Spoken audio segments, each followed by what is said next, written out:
In the heart of this nation, sub celis tam caeruleis, there's a spirit that's stirring, value strong and true, animus illic movter, virtutes firme ad quivere. From the mountains to the prairies, from the cities to the sea, Montibus ad campos, ab urbibus ad Maria, we stand for liberty, for faith and family, pro libertate stamus, pro fide atque familia. We're diving deep into the heart of what we believe.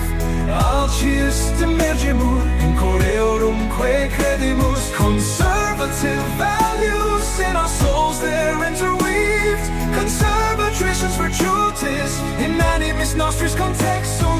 With courage and with honor, we'll hold our ground. When many of us, especially here in the West, hear the word persecution, what comes to mind? Maybe, social media pile-ons, political arguments, feeling maybe culturally sidelined. Right. Things that are frustrating, definitely hurtful sometimes. Exactly.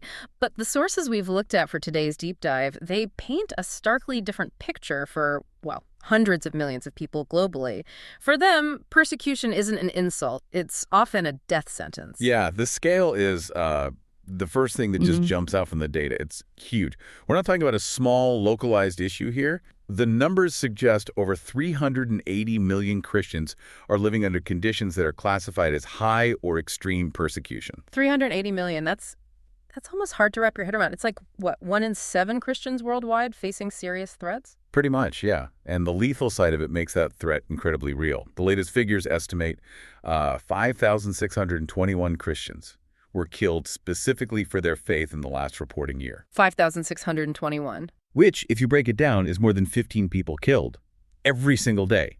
Not for crime, not for politics, just for their religious identity. And the researchers, they're careful to say these are essentially baseline numbers, right? Minimums. Absolutely. That point comes up again and again. Aid groups, analysts, they all warn the actual figures are likely much, much higher. Think about conflict zones, remote areas, authoritarian states. Things go unreported or covered up. Exactly. Yeah. Covered up by authorities or just lost in the chaos. So what we see in the reports, based on verifiable data, it's probably just the tip of the iceberg. Okay, let's dig into this then. Where is this violence most concentrated? What's driving it? Geographically, where do we even start? Well, the data points very clearly to Sub-Saharan Africa as the absolute epicenter of lethal violence. Has become the deadliest region, a killing field, as some sources put it. And within Africa, Nigeria seems to dominate those numbers. It does, overwhelmingly. Nigeria accounts for the vast majority of reported killings. We're looking at a truly devastating figure. 4,998 Christians killed there in 2023 alone. That's the highest number anywhere in the world. And who are the perpetrators? Is it one group? That's what's critical. It's not just one group. The threat is decentralized. You've got jihadists like Boko Haram, yes, but also sort of generalized bandits, and importantly, Fulani militant herdsmen. It's a complex mix. So multiple groups acting, it seems, with a degree of impunity. Why is that? Does the analysis touch on why the government isn't stopping this? Yeah, the sources suggest significant state failure and institutional weakness are major factors. These groups are responsible for thousands of deaths through very deliberate targeting. You can give an example? Sure. There was the Yawata massacre, June 2025. Over 100 Christians killed in just one night. And the methods are systematic burning churches, executing pastors, and a particularly cruel tactic, kidnapping women and girls, forcing them into marriage to erase their faith. Horrifying. And this isn't contained just to Nigeria, is it? It seems to be spilling over particularly into the DRC, the Democratic Republic of Congo. Yes, definitely accelerating there. In the DRC, we're seeing Islamist-linked militias specifically targeting church gatherings, turning them into massacre sites. I remember reading about one, a Catholic vigil. That's right, July 2025 in Commanda. Attackers stormed a night vigil, killed nearly 50 worshipers. Brutal. And earlier that year, February, 70 Christians were abducted, taken to a Protestant church, and then executed with machetes. The goal is clearly terror and eradication. It's hard to even comprehend. Beyond these sort of active conflict zones, what about other parts of Africa where maybe it's less about massacres but still severe? Good question. The persecution takes different forms. In Eritrea, for instance, the state itself is the main persecutor. Hundreds of Christians are locked up, often in terrible conditions, like underground cells, just for attending house churches that aren't state-approved. And Somalia. In Somalia, it's starkly simple, according to the law. Conversion from Islam. That's treated as an explicit death sentence. Full stop. So that highlights the violence and conflict mechanism. Let's shift gears a bit. You mentioned the state. What about persecution that's actually built into the legal system, particularly in the Middle East and South Asia? This is where it gets, well, almost more insidious, doesn't it? It does, because the state itself is weaponizing the law. In quite a few countries, simply changing your religion is a crime. Think about Iran, Afghanistan, Libya converting to Christianity, or apostasy as it's termed. Leaving the dominant faith. Exactly. It's treated legally like treason. People face long prison sentences, even execution. And again, that specific targeting of women converts seems to be a recurring theme. It is. Forcing women converts into marriage is a common tactic aimed at stripping away their new faith, forcing them back under traditional religious and family control. And even in places torn apart by war, like Yemen, the chaos provides cover. Houthi militias, other extremist groups, they see the tiny Christian minority as enemies. Raids on secret house churches are common. Okay, let's look at South Asia. India comes up frequently. It's a complex situation there, right? With laws enabling violence on the ground. Very complex. India has these anti-conversion laws. Now, on paper, they're meant to stop forced conversions, but in practice, they're widely used as a pretext. A tool to shut down churches, arrest pastors, often on very flimsy grounds. And this fuels mob violence. That's what the sources indicate is particularly chilling. Nationalist mobs feel emboldened.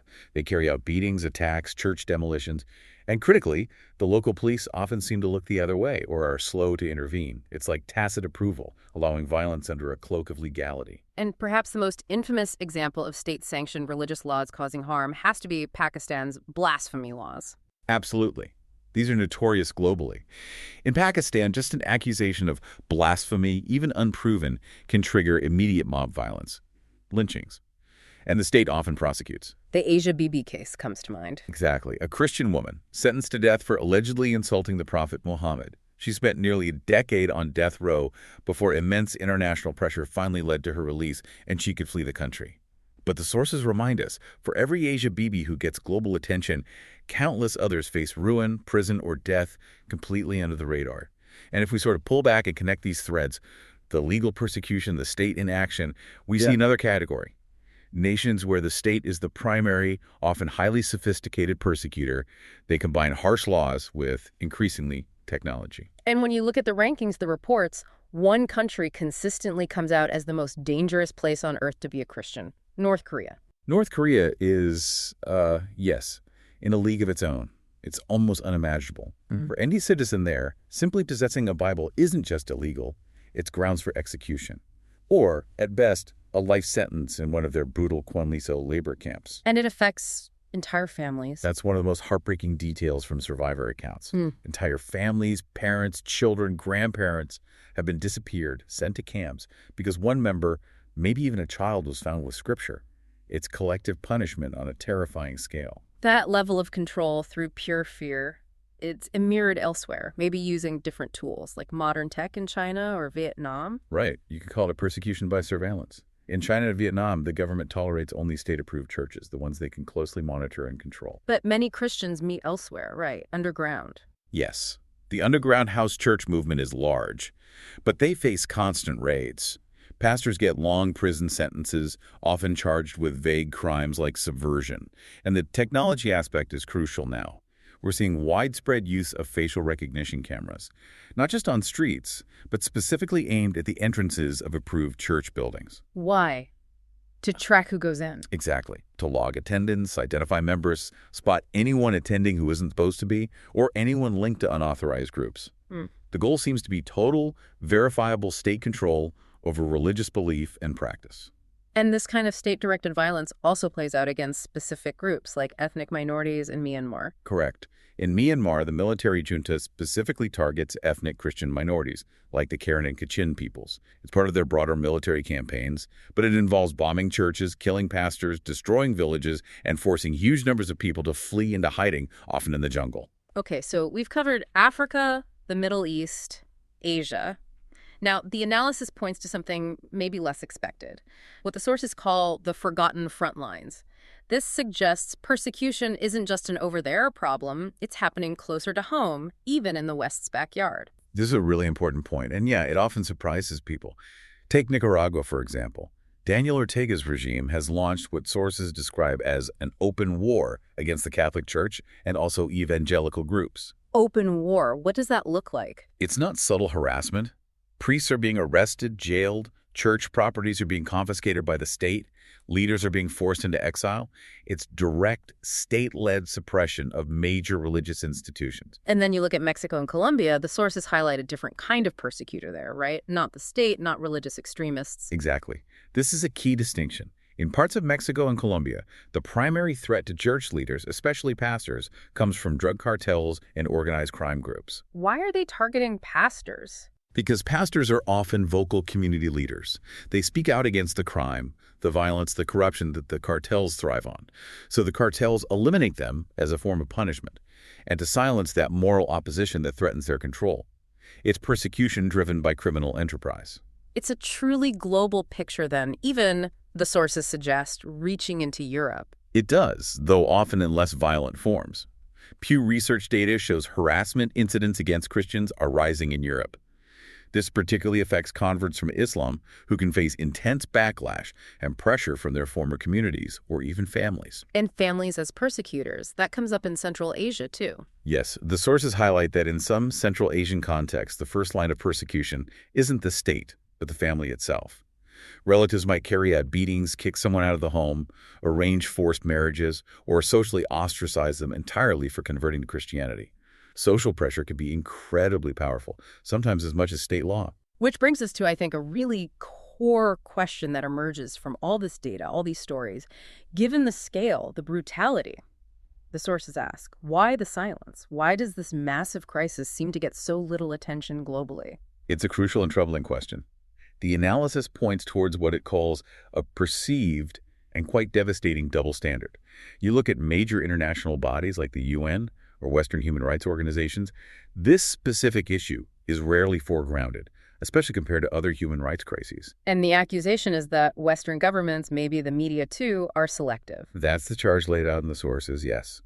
That persecution is highlighted when it fits a particular geopolitical narrative, say, when the victims are persecuted by a recognized adversary of the West. But if the perpetrators are maybe strategic partners or allies? Then the argument goes there's often silence, or the issue is downplayed significantly. It allows problematic allies to continue without scrutiny.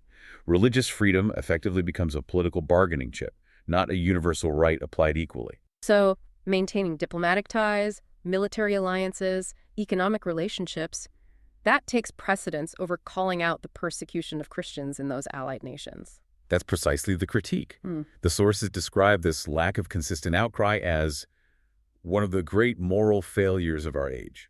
A deadly double standard, they call it, because this silence prevents meaningful international pressure and action.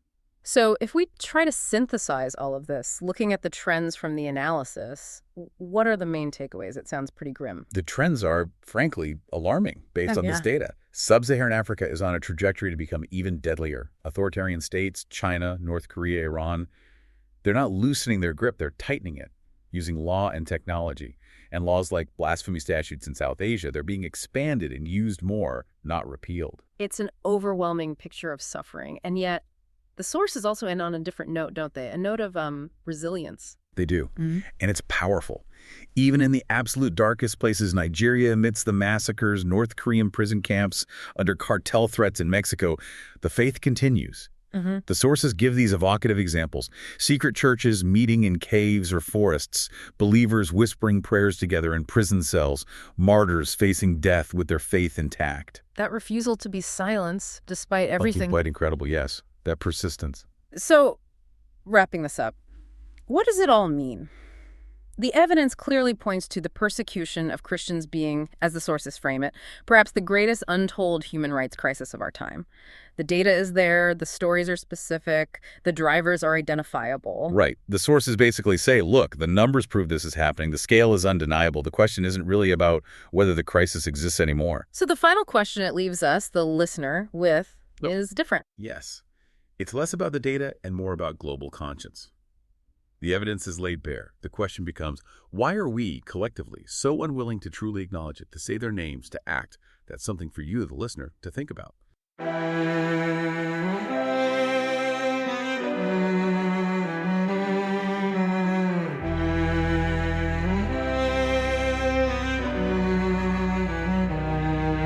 In the heart of this nation, under skies so blue, there's a spirit that's stirring, values strong and true. From the mountains to the prairies, from the cities to the sea, we stand for liberty, for faith and family. We're diving deep into the heart of what we believe. Conservative values in our souls, they're interweaved. With courage and with honor, we'll hold our ground for freedom, for tradition, in this land we found. We cherish our Constitution, the words that set us free, the right to bear arms, to speak and to agree. We honor our forefathers who fought with steadfast might for the dream of a nation shining bright in the night. In every town and village, in every heart and home, we'll uphold our principles. Together we'll roam.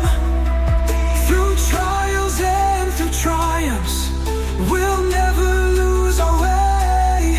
With conservative values leading us day by day, we're diving deep into the heart of what we believe. Conservative values in our souls, they're interweaved. With courage and with honor, we'll hold our ground for freedom, for tradition, in this land we found. So here's to the brave, to the strong, to the free, to the spirit that binds us from sea to shining sea. We'll dive deep into our values, hold them close and true. For conservative hearts, there's no limit to what we can do. We're diving